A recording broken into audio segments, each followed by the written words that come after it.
start with question 4. So, gravitational field. All right, so my question is, all right, so we are to find the Hamiltonian in Heisenberg space first, which the Hamiltonian in Heisenberg space is not equal to the Hamiltonian at time 0. No, that's completely wrong. No, that's not okay. Hamiltonians are not time, so if you do this, Hamiltonians are time dependent. if you do this with a Hamiltonian, You get one. right, because these are functions Yep. of the Hamiltonian. Yep. So Hamiltonians are time independent. Yep, that was. Now, unless there's an explicit time dependence, and again, we've never done that. That requires that Dyson series treatment, that integral of an integral of an integral of an integral of an integral of an integral, which was hideous beyond belief. So we largely don't do that.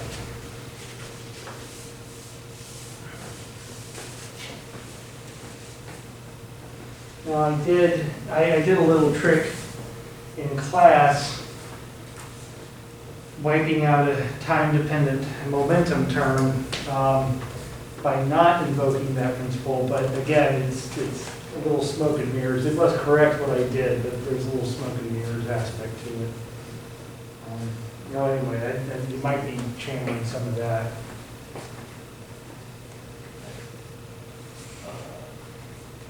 So I could use a hand solving for the momentum operator in Heisenberg space with P and Z. So to start that, you want to PT dpt. All that. Right? Yep. 1 over I bar times 2. Yep.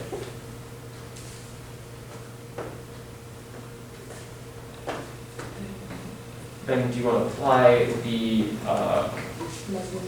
plug in there? Right. So I did in class. Be a square. Yep.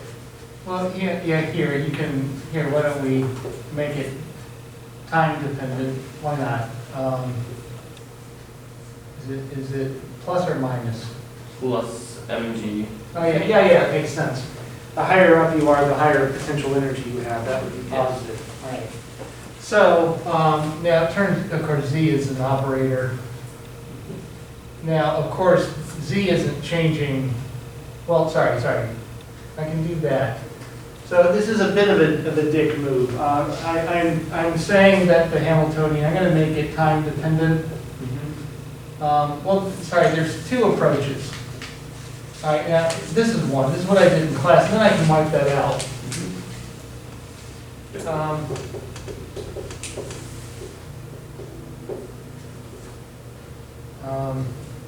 And then, you know what? I can say, but actually there's no explicit time dependence to Z, and the Hamiltonian, the time-dependent Hamiltonian is equal to the time-independent Hamiltonian for all the reasons I just said. Yes. So then I'm going to make it go away. So now that's the Schrodinger Z. Okay, now there's another way to do that. A whole other way to do that. So let's make it time independent, which is generally what I was doing in class.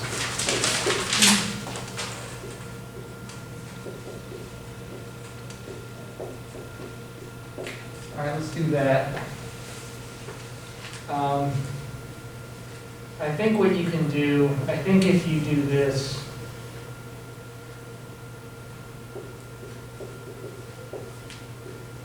I think it's valid to do, I have to admit that now I'm not too sure.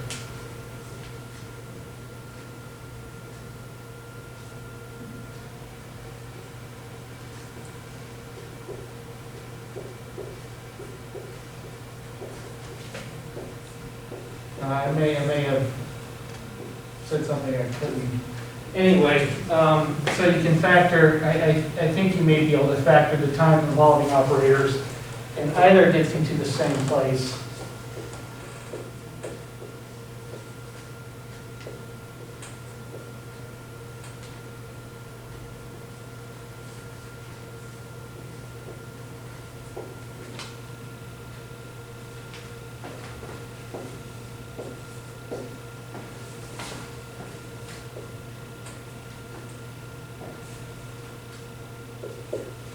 Okay. Now what? It's given that the commutator of PS and CS is minus IH1. But do we have to factor out M and G? And GL. There you go. So I've got M, G. Isn't it just minus MG times U plus times U? Oh no. Order matters. So what happens with, here, what happens here now? Well, I That is constants, cancel like out. U plus and U can, yeah, we can multiply that, becomes 1. Yeah, so it's just minus MG. Right, because that's a number. That's It's not an operator. If that was an operator, you couldn't do that. Yeah. So it's just equal to minus MG.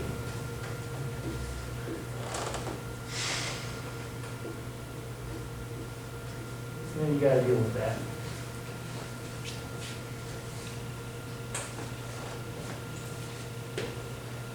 So then, after that we are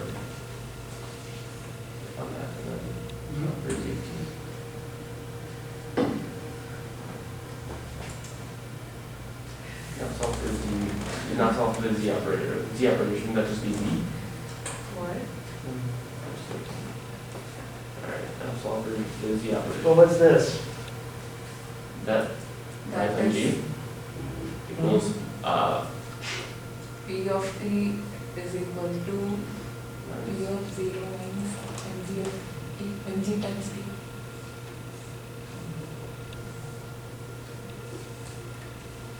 so So P of t minus P What was of the lower 0 limit? minus mgt. Oh, limit 0 to t. Yeah, so that should do that. Yeah, Right, what's the lower limit here? 0 to t. No. What's the lower limit? P of t, P of t, P of 0 and P of t. Right there.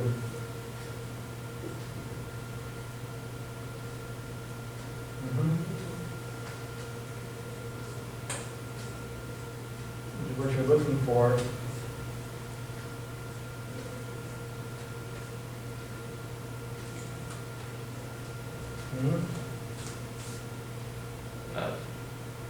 Minus mgt. Minus MG.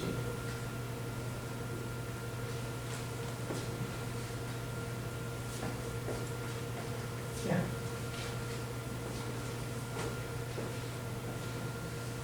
So notice if you need to solve this, interestingly enough,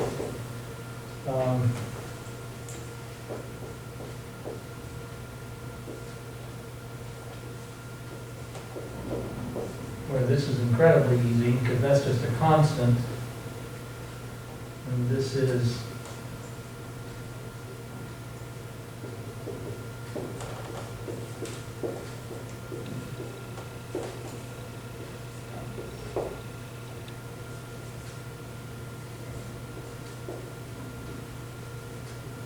I should have made those limits somewhat more accessible. If you're doing a particle in a box, if you don't get the limits right, it's ridiculous. So anyway, hopefully you folks are going to clue in that you do minus infinity to infinity. All right, that's not, so a bunch of Mathematica.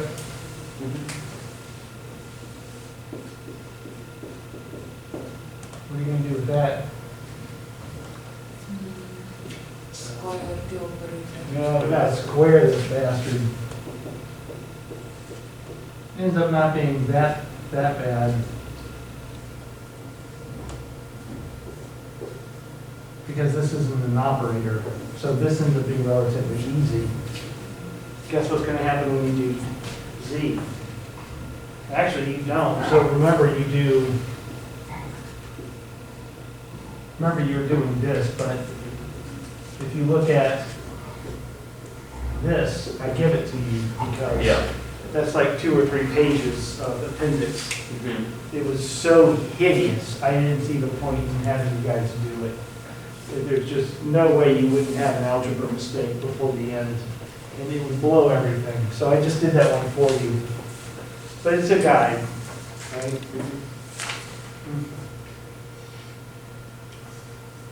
Yeah? I'm just confused by the wave function in question 1. What? The wave function of the wave packet in question 1. So, what do you do with these steps, the delta x? Well, you know you're gonna be doing it in Mathematica, right? I mean, so remember I'm saying here, and I said in class, you're gonna end up, when you solve for these operators, you're gonna think, oh, I'm done. And if you're doing it right, and you start evaluating it with that wave function, you're gonna realize that you just started, because, not that, once you start doing it with Mathematica, it's not that bad. But it ends up being, I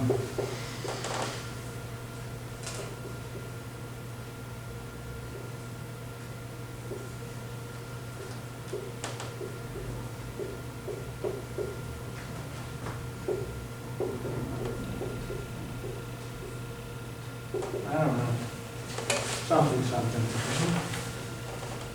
Well, there's like an H bar. Yeah. All right, what would you do with all the Mathematicas that you've had to do before, what do you do with H bar? Just make an assumption that you're.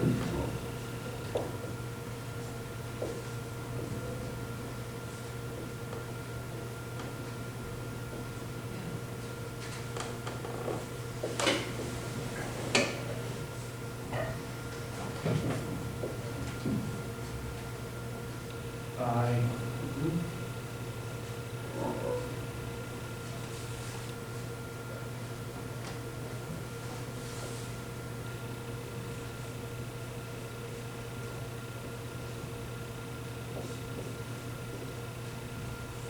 What about that? I don't know.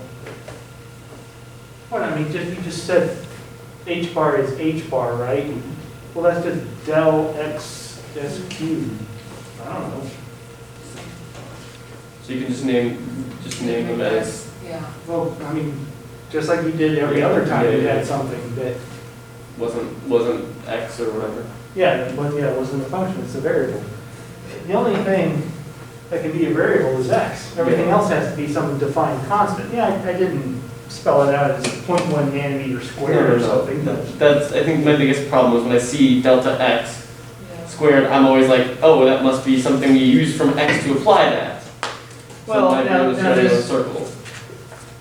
Now, this is something that can be solved, but the problem is, the way you do that, of course, is you would have a wave function. You would have a wave function, but even you need a wave function to solve that. So I kind of, I've robbed you of that ability because I put it into the wave function, so it solves itself. Reality is, this is just the standard definition of a Gaussian. A Gaussian is defined as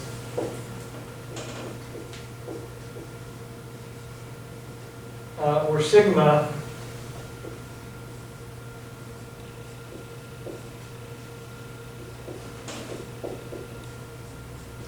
I may be misremembering this, but so a very nice characterization of a Gaussian is the full width at half maximum. Yes. something like that. And it's not sigma, by the way. It's like 2ln2 sigma. It's something like that. I might, or square root of that. Anyway, it's a little weird. It just, that's how it comes out. So the full with half max is a function of sigma. And then, and this being the function. So, by definition, that's sigma squared is the variance. So that's the variance, right? So how could I not include that?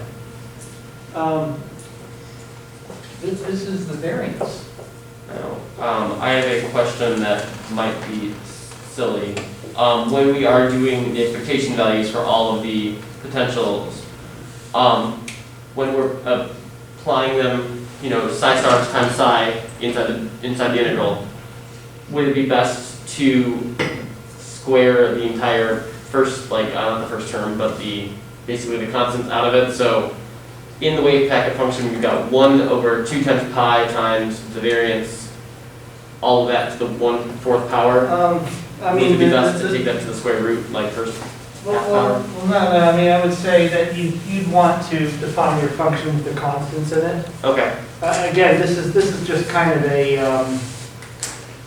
matter of process.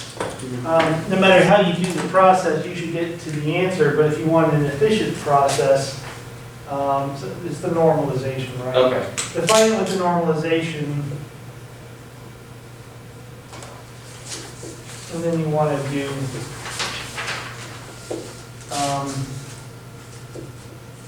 Conjugate times that times the. Got it. well, if you're doing momentum, Yeah.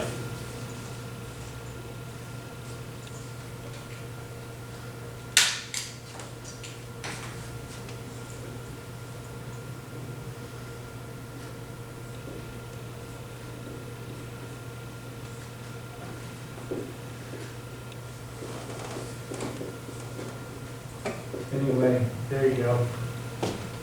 And note that I saw some of you got hung up on, if this thing fails to converge or it just gives a bunch of crazy garbage, because I saw some of this on the homeworks, which I'm still grading, it's just, I'm just so behind on a bunch of stuff. What you need to do is include assumptions.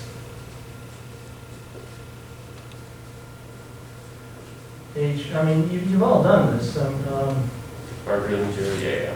but All the things. make sure that this, now P, so the thing is, P could be positive or negative, average P could be positive or negative. The problem is that the integration, so the problem is that Mathematica realizes that if any of these variables are negative, it can change the result. So it can either tell you, oh, it's 1 if this is 0, or it's infinity if it's not 0. It can tell you that. Or sometimes it just goes crazy. So what I found was, when I did some of these for your answer keys, I don't remember specifically in this case, I found that I just needed to say this was greater than 0. I shouldn't have to do that. It should recognize whether that's whether that's minus, negative, 0, or positive. It should recognize that it'll actually converge to the same answer. It should figure that out. But Jesus, the whole thing's pretty complicated. Yeah, it gets confused sometimes, and it just gives garbage. I found the way out of that is to make sure absolutely everything is set greater than 0. Do you know the hint to make it the complex I? Because that screwed me up last. Google it. Okay. Complex Something, Escape, escape, I think yeah. it's something like that, but I needed so much help because I couldn't get it to work out. You can also put a capital I. Okay. That also works, I think. Yeah. Escape, escape. Google it. Yeah, Mathematica, imaginary, and then it just Google will just pop up. Escape, escape. I have to do that every semester after I've forgotten what it is. It's not that bad. mine made a whole bunch of nonsense, and I was like, that doesn't make any sense. And then If I is a variable, if I is not the square root of -1, this is a variable, then it'll go nuts. So. it went nuts. So Yeah. it was like I don't know what I'm doing wrong. I was getting an awful number in it. Makes most sense. you know, problem solving these is worthy of a PhD, to be blunt. Mathematica, being able to use Mathematica effectively, an average undergrad can't do that. But an average undergrad doesn't have a PhD, do they? So there you go, you're already distinguishing yourself. You know, some people get PhDs using, there are probably thousands of people that have PhDs on that, where they did all of their work on Mathematica. I wouldn't be surprised at that at all. So, you know, maybe I'm just telling myself that to make it clear to you folks that you're getting some skills here. Or maybe I'm leading you totally down the wrong path and trying to convince myself otherwise. I don't know. Yeah, but this is a good skill. It's good to figure things out. The more you problem solve junk like this, The the more better you'll you're be at able problem solving in the world. to, yeah, right. You'll be able to problem solve at Intel when their chips come out on fire. Right? And that's your job to fix that, because heads up, that's probably going to happen. There is a non-zero possibility that you will all end up at Intel, and one day the chips come out on fire, and if you are there, that is your job to stop the fire. Because literally, I got 2 students who do that. I don't know that the chips come out on fire, but they come, so the thing is, you know, they have these wafers, and they check them at every step, and at one step, they're like, there's a defect. Everything comes to a halt. They run 24/7. If there's a fault, everything stops until that problem is resolved. That's why you're there. It doesn't sound so great, but Jesus, they're going to pay you a ton of money to do it. So that's great. Yeah, what else we got? Because I mean, it's 5:30 or 5:27. that is certain. Do you have any other questions? So once you solve the operators, like I say, you're going to get the best. 75% of your time is going to be spent on Mathematica with the wave functions, and you do end up with an algebraic nightmare at the end because p squared and z squared, there's like 8 terms, and then they all, of course, they'll mostly subtract, but there'll be a residual, which then gives the answer, and I even gave you the answer in one of them. Just got work to do. I don't have to get further, and then I'll have questions on Thursday. I think I also have questions more on Thursday. Because I did this 1, 2, and 3, then it gave me something that's not equal to this. Gave me like a lot of terms, and I was like, And the next one's worse. Oh, great. Right. Excellent. Yeah. If you want more So questions, question Thursday. 1 part 3 is about the P operator square. Uh-huh. So it would again So you have to. coming, so it would always become gain 0, the operator. So it will be same as the operating the stored in the frame. No. Well, I mean, so right, in that question, in question 1 or 2 or whatever, you get this, right? Yeah. Now to square it, you don't go through that junk all over again. You just do that. Yeah. Now, note that on the next question, when you get this, yeah, this is what's going to happen, by the way. that happened to me. Right. Well, that's supposed to happen. Now, also note, AB is not BA. Yeah. And then, like, if there is a DDX, then there is a product rule also, right? Somewhere. And again, but you know, that's P. Yeah, I mean. Yeah, there is. Well, I mean, but again, have Mathematica take over at this point. Don't be trying to whittle, right, so you do have a product rule here, and you could whittle it down and then use Mathematica, or Mathematica can handle this. Okay. Mathematica can handle this. Here, let's do PX, right? In Mathematica language, that's D, derivative,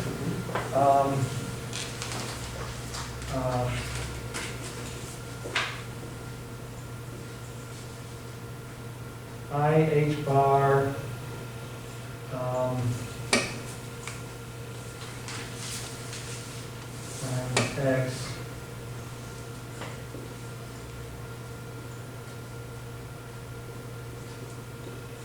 there you go. Yeah.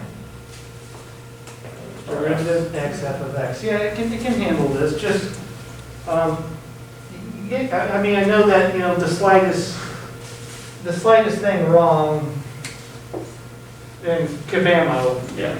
death. But if you can get over that, you can get, I mean, I've seen some of you do some really creative stuff to simplify these calculations, you know, because you can put a calculation within the calculation, like you can integrate a derivative Sure. times x times the function. I mean, just exactly what I just wrote.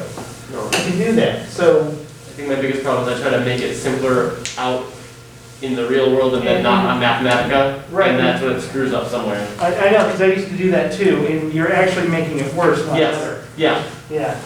And you're thinking like you have to get it down to its bare bones for it to help you, whereas No. reality is Mathematica because Yeah. you can plug in absolutely insane things into it and it can handle it. Yeah. MATLAB can't, no other software can do that, by the way.